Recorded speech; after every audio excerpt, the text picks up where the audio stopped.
Buot sa ombudsman nga ipataktak sa serbisyo ang incumbent municipal mayor sa kapalong Davao del Norte nga si Maria Teresa Timbol human magpagawas og dismissal order batok sa mayor. Apan depensa sa mayor, gipolitika lamang siya. Ato'y balik si Jandy Esteban.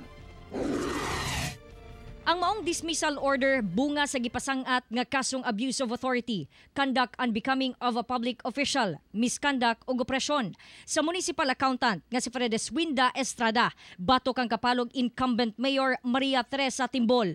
Ugat hinungdan, mao ang pag-reassign ni Mayor Timbol kang Estrada, isip head sa IAS sa Internal Audit Service. Wa na usab daw kini mabayri sa iyang monthly representation and transportation allowance sa kantidad nga 13,500 pesos.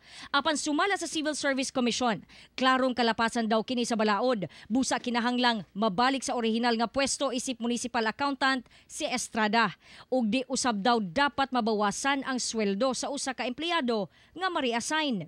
Busa ang gihimo ni Timbol, tataw daw nga pag-abuso sa otoridad niini ug pagbaliwala sa balaod. Apan ang maong aligasyon gipanghimakak sa mayor. Sa exclusive interview sa One Mindanao kaniya, duna daw bahid politika ang pagpasaka og kaso batok niya gumikan ng municipal accountant asawa sa kaatbang niini karong 2019 elections pagka-mayor nga si Romy Mimi Estrada.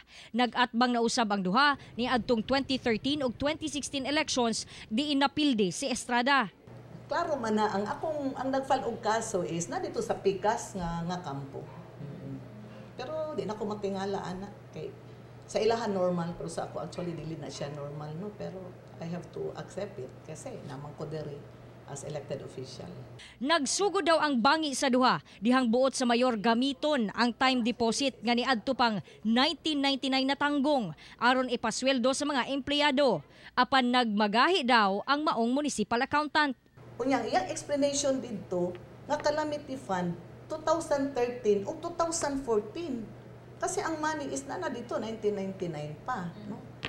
So I have no choice. I have to transfer her to another office kay para ma-utilize na tong 14 million nga dapat gamiton nimo sa mga tao. Duda sa mayor nga dunay personal interest ang mga Estrada labot sa maong kwarta. Kung ako lang, klaro yung personal interest and 100% is interest sa iyahang bana kasi kami permi ang maglaban sa election. In fact, karong May is our third time na siya gihapon ako ang kalaban. Gisuwayan sa One Mindanao og kuha ang bahin sa mga Estrada apan midumili na una kini sa paghatag og pahayag. Dunay pulo ka adlaw aron mo apela si Mayor Timbal batok sa pagpataktak kaniya sa pwesto, labi pa nga subli kining magpapili isip mayor sa munisipyo. Ginahulat na lang una niini ang kapi sa maong desisyon.